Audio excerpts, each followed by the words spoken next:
Setiap ibu hamil kembar sebaiknya diperiksa apakah itu satu plasenta atau dua plasenta.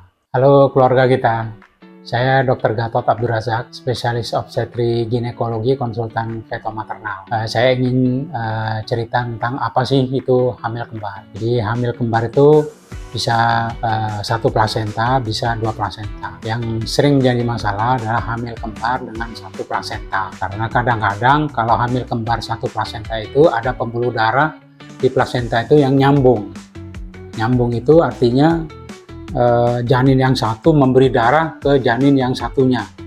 Sehingga janin yang memberi darah dan yang menerima darah itu sama-sama dalam kondisi mengkhawatirkan atau darurat.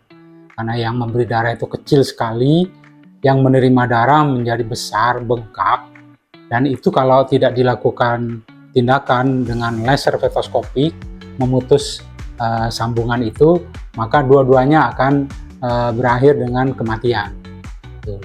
Itu sebabnya setiap ibu hamil kembar sebaiknya diperiksa apakah itu satu plasenta atau dua plasenta.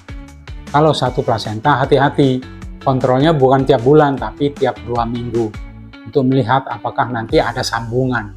Kalau itu ada sambungan, maka segera diputus sambungannya itu dengan yang namanya laser fetoskopi. Nah, di harapan kita itu saya sendiri sudah mengerjakan sekitar 150 kasus seperti ini.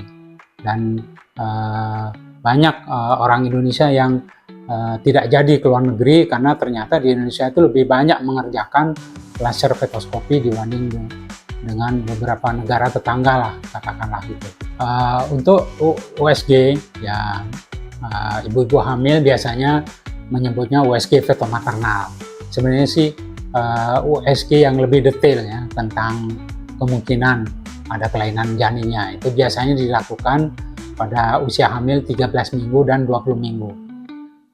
USG feto maternal 13 minggu itu untuk melihat antara lain tengkuk, kemudian tulang hidung, tengkorak, aliran darah antara ibu ke rahim untuk memprediksi apakah kemungkinan akan terjadinya preeklamsi dan sebagainya.